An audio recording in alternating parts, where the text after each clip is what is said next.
What if I told you that the reality you experience every single day is not your actual reality? It is your perception of your reality. Two people can live through the exact same moment but walk away with different experiences. And why is that? Someone doesn't text you back. One person can think that they're just busy. Another person could think they don't care about me. Nothing about those two events is objectively different. The only thing that changed was the meaning that the human mind assigned to it. And this is when it's important to emphasize a lot of what we call reality is actually perception. Your mind is the lens that you experience your entire life through. The issue is when the lens becomes the very thing that keeps you trapped. Today, let's talk about how your mind is a matrix. The mind creates stories. Since the moment you are born, your mind has been collecting information. Your childhood, your relationships, the way people reacted to you, and the things that made you feel accepted or rejected. And slowly, your mind starts to create a map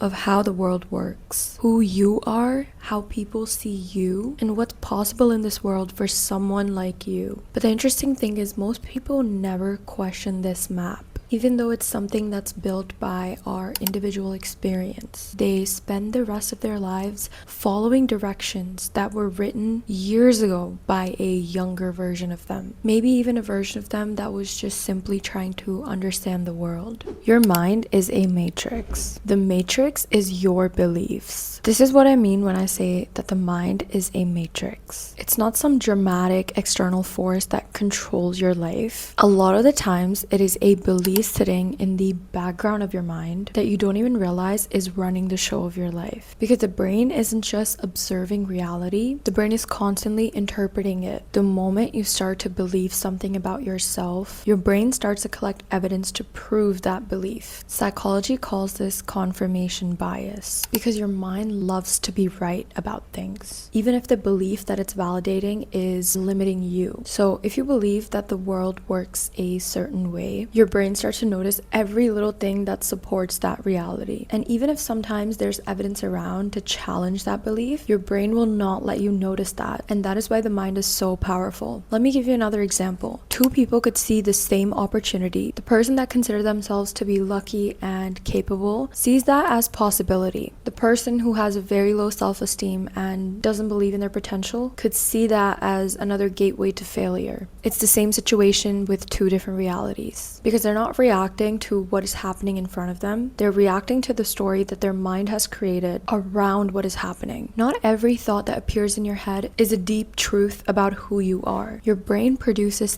thousands of thoughts every single day. It's predicting, comparing, remembering, and trying to protect you. That is literally the job of the brain. But somewhere along the way, we start to believe every thought we have is a fact, when sometimes thoughts are just mental habits we have, a pathway that your brain takes so many times that it becomes automatic. And because it's familiar to us, we assume that it's true. This is why people hold on to identities for so long, because even when the old version of you doesn't serve you anymore, there's still comfort in knowing who you are. Let's talk about the most interesting part, and that is programming your reality. Changing your reality doesn't mean that you wake up one day and become a completely different person. It's about becoming aware of the mind and evaluating where did you learn certain beliefs from. Ask yourself questions like, where did I learn this from? Is this belief truly mine? Did I choose this? Is this belief serving me? Or did I just accidentally repeat this so many times to the point that I call this my personality now? A lot of what we think is just who we are is who we've actually adapted to become with time, based on our environment, our experiences, and the things that we were rewarded or punished for. To me, the coolest thing about the brain is neuroplasticity, which is its ability to rewire and change. And you can do this consciously by having new thoughts, new actions, and new patterns. You can teach your brain a new way of seeing yourself. You can do this through meditation, affirmations, habit forming, and just being generally more aware of yourself. So maybe escaping the matrix isn't about discovering some hidden secret about the universe. Maybe it's just realizing that you are not every thought you have. You are simply the person who can observe those thoughts, question them, and choose what you want to believe next. The craziest part about being human is that you are both the person that is experiencing your thoughts and also the person who is capable of observing them. You can notice your own patterns. You can question your beliefs. You can be your biggest critic. You can change the meaning that you give to things. And when your perception changes, your entire reality starts to change with it. The matrix is your mind. The moment you become aware of your story, you realize you are the author and you can start to write a new one anytime. I hope you guys liked today's video. Let me know in the comments below what you would like to see next.